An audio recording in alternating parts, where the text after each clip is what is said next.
नमस्कार दोस्तों। आज हम आधुनिक भारत के इतिहास से जो क्वेश्चन पूछे जाते हैं, इसमें से कुछ ही क्वेश्चन ऐसे हैं जो परीक्षा में बार बार दोहराए जाते हैं। तो मित्रों, हम उन प्रश्नों पर जो परीक्षा में बार बार दोहराए जाते हैं उन पर हम चर्चा करेंगे। तो इस वीडियो को आप बस ध्यान से सुनिएगा। जो क्वेश्चन परीक्षा की दृष्टि से काफ़ी महत्वपूर्ण है उन पर हम फोकस ज़्यादा करके बार बार रिवीजन करवा के आपको हम याद करवाने का प्रयास करेंगे। मित्रों, तो इस वीडियो को आप बस ध्यान से सुनिएगा। तो चलते हैं मित्रों। तो वास्को डिगामा कालीकट तट पर पहुंचा। तो ये 1498 ईस्वी में वास्को डिगामा कालीकट तट पर पहुंचा। ये भी क्वेश्चन पूछा जाता है। अब देखते हैं समुद्री यात्री। तो वास्को डिगामा पुर्तगाल का था। वास्को डिगामा पुर्तगाल। Christopher Columbus Spain. Captain Cook Great Britain का था। तस्मान हॉलैंड का था। तो एक बार और रिवीजन करते हैं मित्रों। वास्को डिगामा समुद्र यात्री पुर्तगाल का था, पुर्तगाली था। Christopher Columbus Spain. Captain Cook Great Britain. Tasman Holland. Bharat में पुर्तगाली शक्ति का वास्तविक संस्थापक था। भारत में पुर्तगाली शक्ति का वास्तविक संस्थापक था अल्बुकर्क। अल्बुकर्क। अब देखते हैं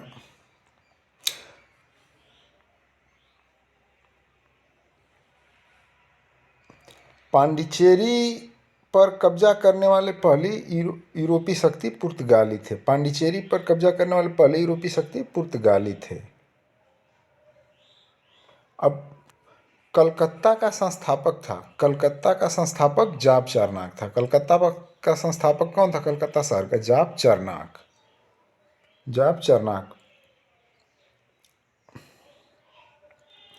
अंग्रेजों ने अपना पहला कारखाना दक्षिण भारत में मछलीपट्टनम में लगाया। अंग्रेजों ने अपना पहला कारखाना दक्षिण भारत में मछलीपट्टनम में लगाया।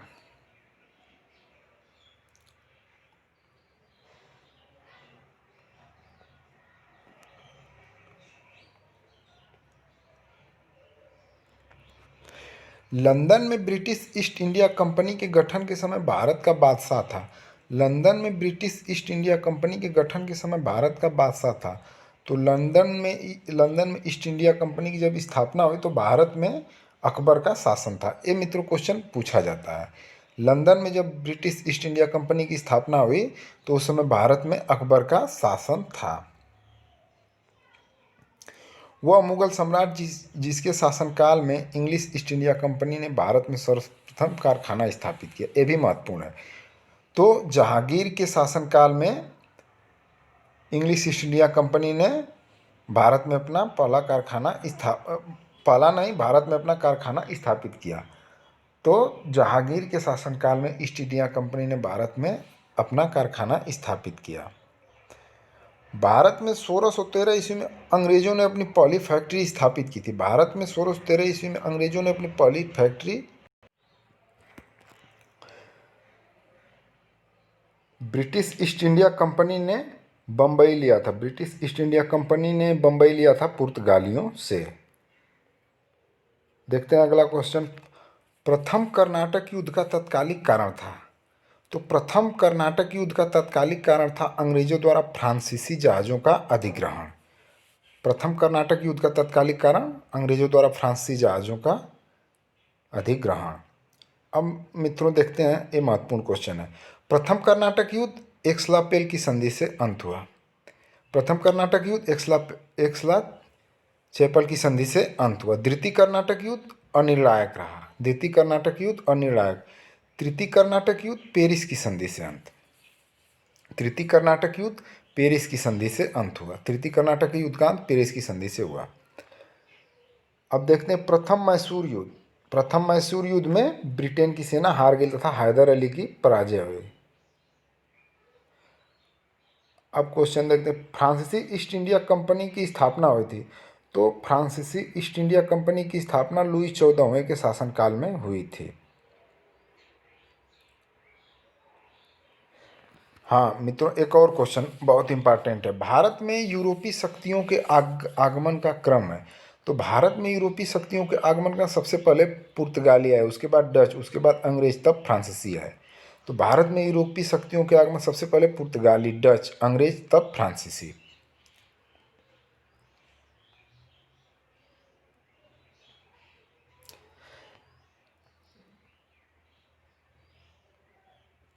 अब देखते हैं अगला क्वेश्चन। मुगल सम्राट द्वारा नियुक्त बंगाल का अंतिम गवर्नर था। मुगल सम्राट द्वारा नियुक्त बंगाल का अंतिम गवर्नर मुर्शिद कुली खां था। मुगल सम्राट द्वारा नियुक्त बंगाल का अंतिम गवर्नर मुर्शिद कुली खां था। मुगल सम्राट द्वारा बंगाल का अंतिम गवर्नर मुर्शिद कुली खां था। भारतवर्ष में ब्रिटिश साम्राज्य का संस्थापक था। भारतवर्ष में ब्रिटिश साम्राज्य का संस्थापक था लॉर्ड रॉबर्ट क्लाइव। भारतवर्ष में ब्रिटिश साम्राज्य का संस्थापक था लॉर्ड रॉबर्ट क्लाइव। प्लासी का युद्ध लड़ा गया था। प्लासी का युद्ध 1757 ईस्वी में लड़ा गया था। प्लासी का युद्ध 1757 ईस्वी में लड़ा गया था।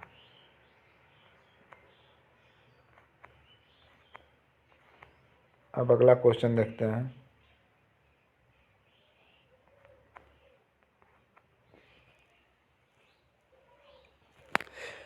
सम्राट शाह आलम द्वितीय ने ईस्ट इंडिया कंपनी को बंगाल, बिहार तथा उड़ीसा की दीवानी प्रदान की। शाह आलम द्वितीय ने ईस्ट इंडिया कंपनी को बंगाल, बिहार तथा उड़ीसा की दीवानी प्रदान की 12 अगस्त 1765 में। मिथुन 1765 में ही इलाहाबाद की संधि हुई। उसी में रॉबर्ट क्लाई को शाह आलम द्वितीय ने ईस्ट इंडिया कंपनी को बंगाल, बिहार तथा उड़ीसा की दीवानी प्रदान की।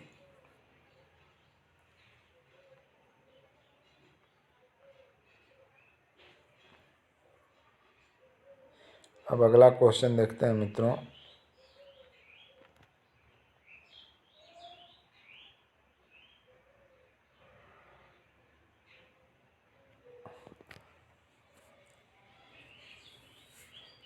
अब देखते हैं एक महत्वपूर्ण क्वेश्चन।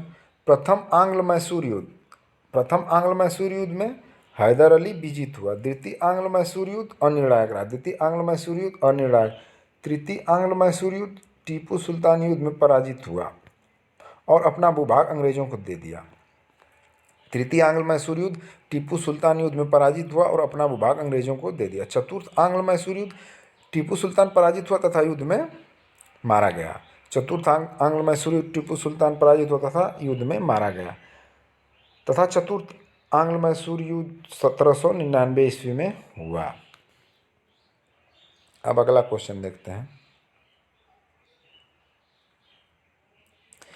कलकत्ता में एशियाटिक सोसाइटी की स्थापना के समय बंगाल का गवर्नर जनरल था। कलकत्ता में एशियाटिक सोसाइटी की स्थापना के समय बंगाल का governor general lord Warren Hastings था। सुरक्षा प्रकोष्ठ रिंग घेरे की नीति, यानी सुरक्षा प्रकोष्ठ की नीति, जिसे इंग्लिश में रिंग घेरे की नीति भी कहते हैं। तो सुरक्षा प्रकोष्ठ की नीति वारेन हेस्टिंग ने शुरुआत की। सुरक्षा प्रकोष्ठ की नीति वारेन हेस्टिंग शुरुआत की। बंगाल में द्वैत शासन प्रणाली को समाप्त किया। बंगाल में द्वैत शासन प्रणाली को वारेन हेस्टिंग ने समाप्त किया तथा शुरुआत किसने किया था? लॉर्ड रॉबर्ट क्लाइव ने। बंगाल में द्वैत शासन प्रणाली को समाप्त किया वारेन हेस्टिंग ने। भारत में न्यायिक संगठन की स्थापना की। भारत में न्यायिक संगठन की स्थापना लॉर्ड कॉर्नवालिस ने की। न्याय के क्षेत्र में, पुलिस के क्षेत्र में लॉर्ड कॉर्नवालिस बहुत जागरूक था।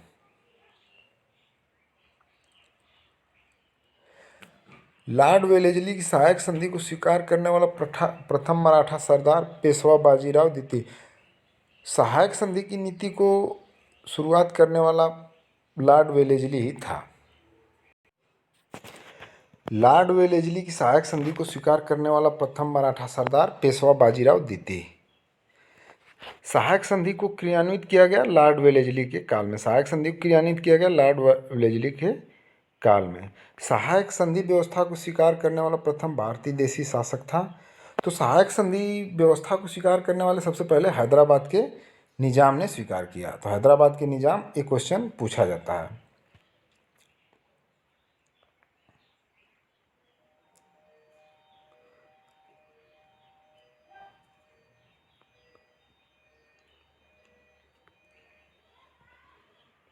अगला क्वेश्चन देखते हैं।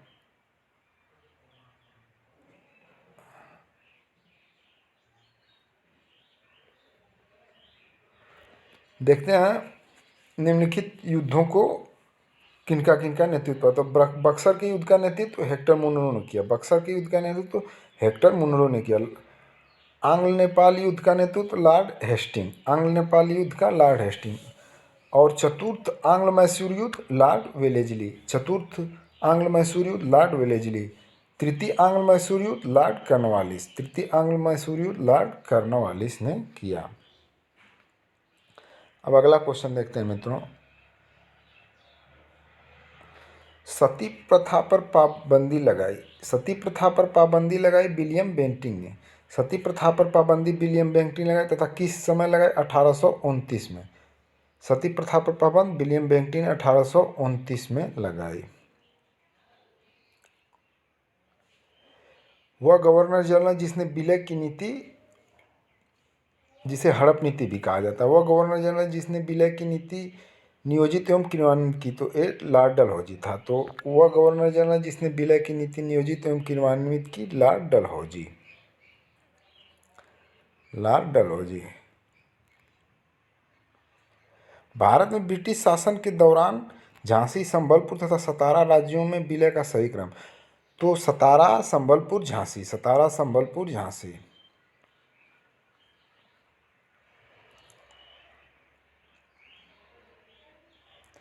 भारत में प्रथम रेलवे लाइन जिस ब्रिटिश गवर्नर के समय बिछाई गई थी वह था। भारत में प्रथम रेलवे लाइन जिस ब्रिटिश गवर्नर के समय बिछाई गई थी वह था लॉर्ड डलहौजी। तो भारत में प्रथम रेलवे लाइन जिस ब्रिटिश गवर्नर के समय बिछाई गई थी, लॉर्ड डलहौजी। भारत में प्रथम रेल लाइन का निर्माण हुआ बम्बई से ठाणे के बीच 1853। विधवा पुनर्विवाह अधिनियम क्रियान्वित किया गया। विधवा पुनर्विवाह अधिनियम लॉर्ड कैनिंग के शासनकाल में। विधवा पुनर्विवाह अधिनियम लॉर्ड कैनिंग के शासनकाल में 1856 में। 1856 में। 1 नवंबर 1858 को महारानी विक्टोरिया का घोषणा पत्र इलाहाबाद में पढ़कर सुनाया था। तो लॉर्ड कैनिंग 1857 के विद्रोह के बाद 1858 का एक्ट आया, तो उसी समय 1858 को महारानी विक्टोरिया का घोषणा पत्र इलाहाबाद में लॉर्ड कैनिंग ने पढ़ के सुनाया। भारत का प्रथम वायसराय लॉर्ड कैनिंग था। भारत का प्रथम वायसराय लॉर्ड कैनिंग।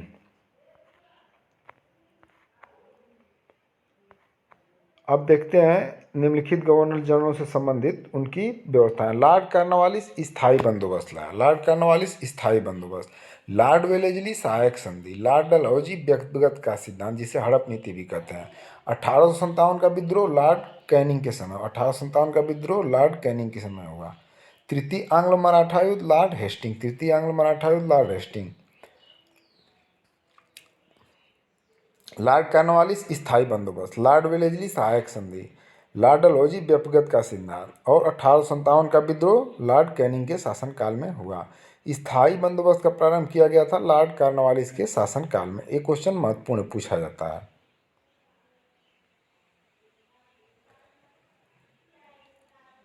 फिर देखिए सर जॉन शोर, इसमें सफल एक टर्म आता है निष्क्रियता का सिद्धांत। तो सर जॉन शोर के शासनकाल में हुआ था। लॉर्ड एलनबरो के शासनकाल में सिंध का विलय हुआ। पूछा जाता है सिंध का विलय किस गवर्नर जनरल के शासनकाल में हुआ, तो लॉर्ड एलनबरो। अवध का विलय लॉर्ड डलहौजी के शासनकाल में हुआ। चतुर्थ आंग्ल मैसूर युद्ध लॉर्ड वेलेजली के शासनकाल में हुआ। चतुर्थ आंग्ल मैसूर युद्ध लॉर्ड वेलेजली के शासनकाल में हुआ। देखते हैं मित्रों आगे का क्वेश्चन।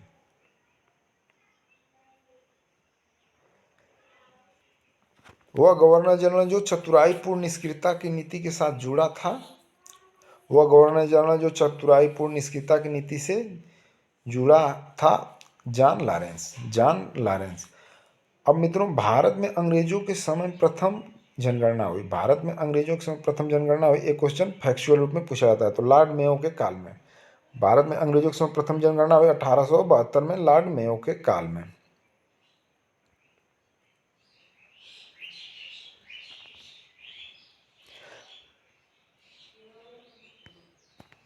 भारत में स्थानीय स्वायत्तशासी संस्थाएं यानी ग्राम पंचायत। भारत में स्थानीय स्वायत्तशासी संस्थाएं 1882 ईस्वी में सशक्त की गई थी लॉर्ड रिपन द्वारा। भारत में स्थानीय स्वायत्तशासी संस्थाएं 1882 में लॉर्ड रिपन द्वारा सशक्त की गई। अब मित्रों एक क्वेश्चन आता है, इल्बर्ट बिल विवाद का संबंध था। तो इल्बर्ट बिल विवाद का संबंध था यूरोप के लोगों के मामले की सुनवाई करने के लिए भारतीय न्यायाधीशों पर लगाई गई अयोग्यता को हटाए जाने से, यानी कि इसमें यूरोपीयों के मामले की सुनवाई भारतीय न्यायाधीशों के द्वारा नहीं की जा सकती थी। इसी चीज़ को लेकर इल्बर्ट बिल विवाद था। महिलाओं तथा बच्चों की कार्य अवधि के घंटे को सीमित तथा स्थानीय शासन को आवश्यक नियम बनाने के लिए प्राधिकृत करने के लिए प्रथम फैक्ट्री अधिनियम का अभिग्रहण किया गया लॉर्ड रिपन काल में। ये थोड़ा उदार गवर्नर जनरल था, तो ये कुछ अच्छे अच्छे प्रावधान लेके आया। तो जो भी अच्छे प्रावधान है अधिकतम वो लॉर्ड रिपन के काल से ही संबंधित है।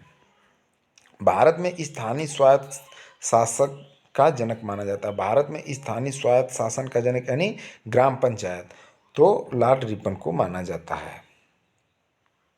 अगला क्वेश्चन देखते हैं। भारतीय पुरातत्व सर्वेक्षण की स्थापना हुई थी।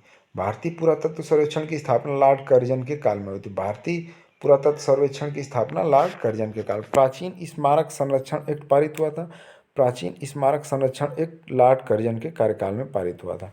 प्राचीन स्मारक संरक्षण एक्ट लॉर्ड कर्जन के कार्यकाल में पारित हुआ था। फूट डालो और राज करो की नीति अपनाई गई थी। फूट डालो और राज करो की नीति अपनाई गई थी लॉर्ड कर्जन द्वारा। फूट डालो और राज करो की नीति अपनाई गई थी लॉर्ड कर्जन द्वारा। वह गवर्नर जनरल जिसने सबसे पहले पृथक निर्वाचन मंडल की व्यवस्था मुसलमानों को जीतने उन्हें कांग्रेस के विरुद्ध करने के लिए इस्तेमाल की।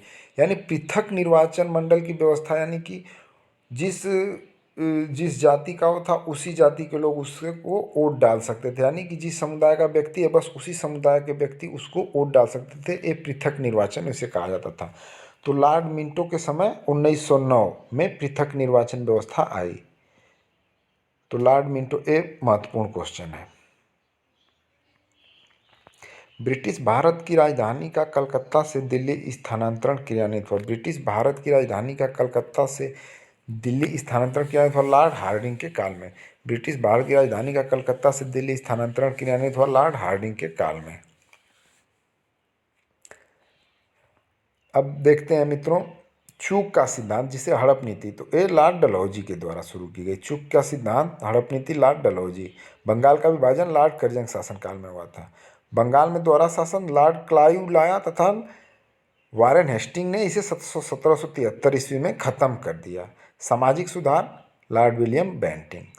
सामाजिक सुधार लॉर्ड विलियम बेंटिंग यानी सती प्रथा को लॉर्ड विलियम बेंटिंग ने ही अंत किया।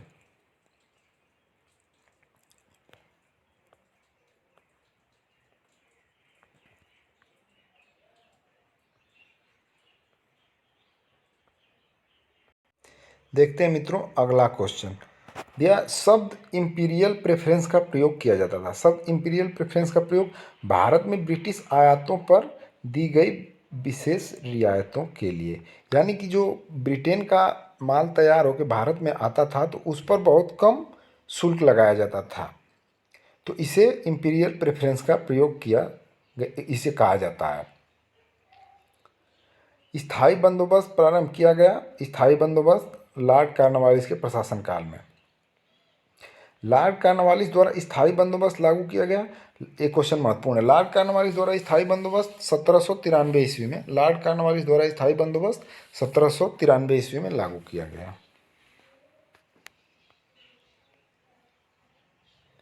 सर टॉमस मुनरो जिस भू राजस्व बंदोबस्त से संबंध है वह है रैयतवाड़ी बंदोबस्त। सर टॉमस मुनरो रैयतवाड़ी बंदोबस्त से संबंधित थे।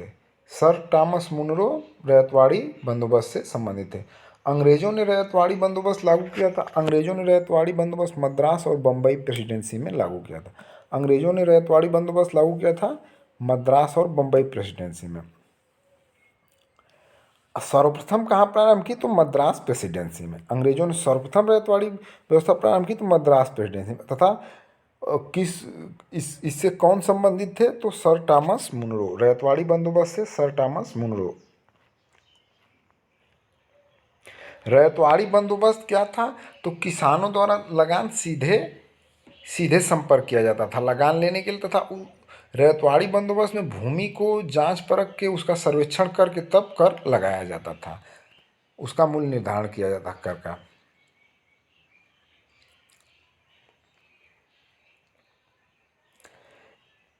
दादा भाई नौरोजी दादा भाई नौरोजी ने निकास के सिद्धांत का प्रतिपादन किया।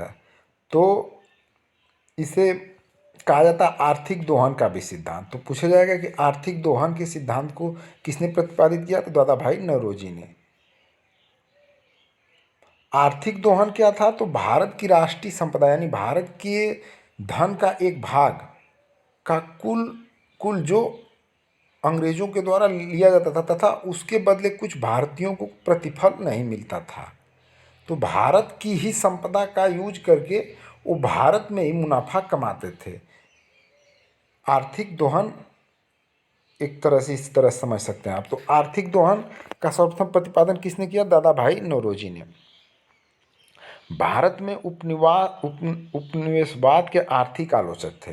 तो भारत में उपनिवेशवाद के आर्थिक आलोचक दादा भाई नौरोजी, जी सुब्रमण्य अय्यर तथा आर.सी. दत्त। भारत में उपनिवेशवाद के आर्थिक आलोचक दादा भाई नौरोजी, जी सुब्रमण्य अय्यर तथा आर.सी. दत्त थे। भारत में उपनिवेश poverty and the un British rule in India नामक पुस्तक लिखी। Poverty and the un British rule in India नामक पुस्तक दादा भाई नौरोजी ने लिखी। एक क्वेश्चन कि दादा भाई नौरोजी की भारतीय राष्ट्रीय आंदोलन को सर्वाधिक प्रभावी देन थी। तो दादा भाई नौरोजी ने भारतीय राष्ट्रीय आंदोलन सबसे ज़्यादा क्या प्रभाव करने वाला कार्य किया, तो उन्होंने इस बात को व्यक्त किया कि ब्रिटेन हमारा आर्थिक शोषण कर रहा है, यानी हमारे धन संपदा का शोषण कर रहा है। अब देखते हैं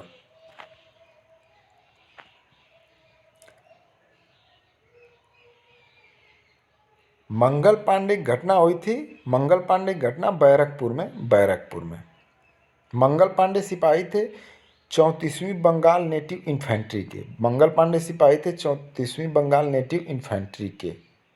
1857 की क्रांति सर्वप्रथम प्रारंभ हुई। 1857 की क्रांति सर्वप्रथम प्रारंभ हुई मेरठ से। अच्छा, 1857 की क्रांति जब प्रारंभ हुई तो उसका सर्वप्रथम क्या घटना हुआ, तो सर्वप्रथम सैनिकों ने दिल्ली के लाल किले पर पहुंचा।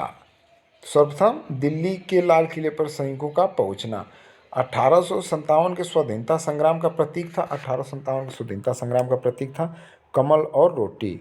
1857 के स्वाधीनता संग्राम का प्रतीक था कमल और रोटी।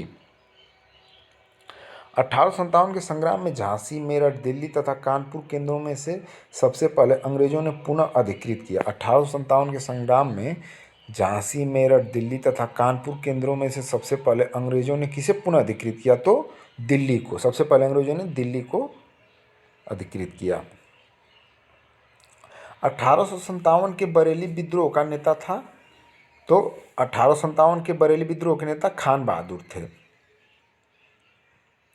1857 का विद्रोह लखनऊ में जिसके नेतृत्व में आगे बढ़ा हुआ थी। 1857 का विद्रोह लखनऊ में बेगम हजरत महल के नेतृत्व में, यानी उन्हें बेगम ऑफ अवध भी कहा जाता था। इस तरह देखिए, वह महिला जिन्होंने अवध में 1857 की क्रांति का नेतृत्व किया, बेगम हजरत महल यानी बेगम ऑफ अवध। इलाहाबाद में 1857 के संग्राम का नेता था मौलवी लियाकत अली। इलाहाबाद में 1857 के संग्राम का नेता मौलवी लियाकत अली। नाना साहब कमांडर इन चीफ थे। नाना साहब कमांडर इन चीफ थे तात्या टोपे के। नाना साहब कमांडर इन चीफ थे तात्या टोपे के। 1857 के क्रांतिकारियों में वह जिसका वास्तविक नाम रामचंद्र पांडुरंग था। 1857 के क्रांतिकारियों में वह जिसका वास्तविक नाम रामचंद्र पांडुरंग था, तात्या टोपे। पटना के 1857 के स्वतंत्रता संग्राम के नेता थे राजपूत कुंवर सिंह। पटना के 1857 के स्वतंत्रता संग्राम के नेता थे राजपूत कुंवर सिंह।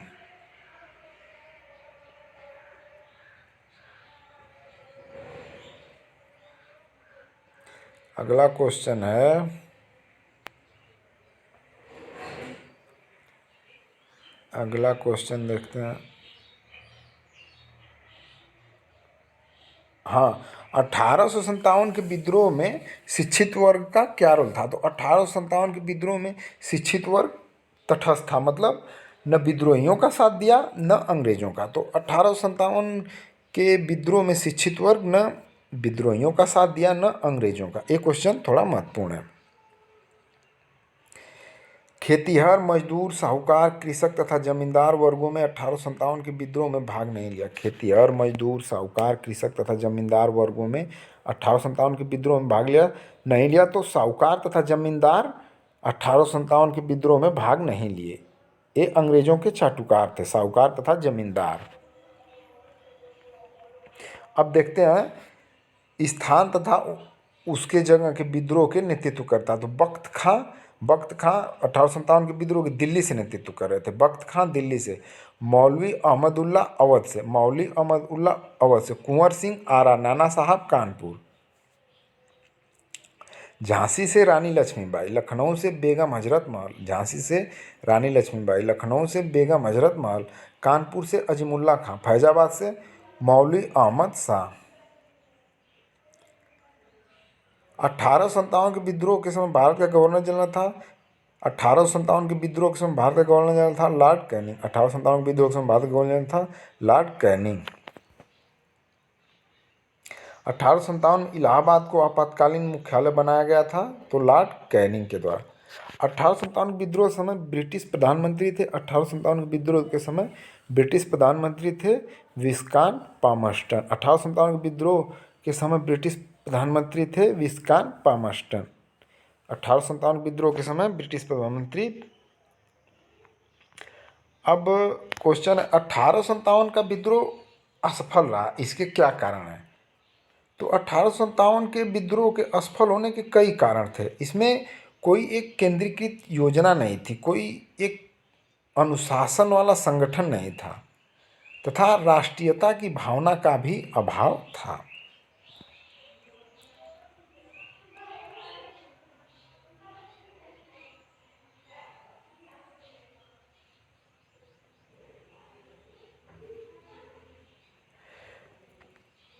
वह आधुनिक इतिहासकार जिसने 1857 के विद्रोह को स्वतंत्रता की पहली लड़ाई कहा था। वह आधुनिक इतिहासकार जिसने 1857 के विद्रोह को स्वतंत्रता की पहली लड़ाई कहा था, तो बी.डी. सावरकर। 1857 के विद्रोह को एक षड्यंत्र की संज्ञा दी। 1857 के विद्रोह को एक षड्यंत्र की संज्ञा दी सर जेम्स आउटरम एवं डब्ल्यू टेलर ने। 1857 के विद्रोह को एक षड्यंत्र की संज्ञा दी sir James Outram and W Taylor ने।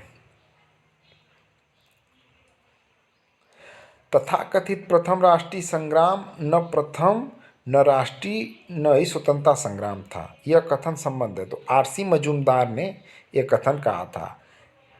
न प्रथम न राष्ट्रीय न ही स्वतंत्रता संग्राम था, ये कथन आर.सी. मजूमदार ने कहा था। 1857 की क्रांति के बारे में इसने एक किया कि इसने भारत में ईस्ट इंडिया कंपनी के शासन को हटाने का काम किया। इसके बाद जो नया एक्ट आया, ईस्ट इंडिया कंपनी के शासन को हटा के सीधे संसद के अंग्रेजी संसद के नियंत्रण में कर दिया भारत का शासन। महारानी विक्टोरिया ने भारतीय प्रशासन को ब्रिटिश ताज के नियंत्रण में लेने की घोषणा की थी। तो 1 नवंबर 1858 को महारानी विक्टोरिया ने भारतीय प्रशासन को ब्रिटिश ताज के नियंत्रण में लेने की घोषणा की थी। तो 1 नवंबर 1858 को सामग्री विक्टोरिया ने 1858 की घोषणा भारतीयों को बहुत सी चीज़ें दिए जाने का आश्वासन दिया था। वह आश्वासन जिसने ब्रिटिश शासन ने पूरा किया। तो 1858 के एक्ट में बहुत सारे आश्वासन दिए गए थे, लेकिन जो पूरा किया गया उन आश्वासनों में वो था कि जो रियासतों को हड़प नीति थी उसे त्याग दिया गया, यानी कि रियासतों को हड़पने की नीति समाप्त कर दी गई। महारानी विक्टोरिया की उद्घोषणा का उद्देश्य था, तो महारानी विक्टोरिया के उद्घोषणा का उद्देश्य था कि भारतीय राज्यों को ब्रिटिश साम्राज्य में मिलाने के किसी भी विचार का परित्याग करना तथा भारतीय प्रशासन को ब्रिटिश क्राउन के अंतर्गत रखना।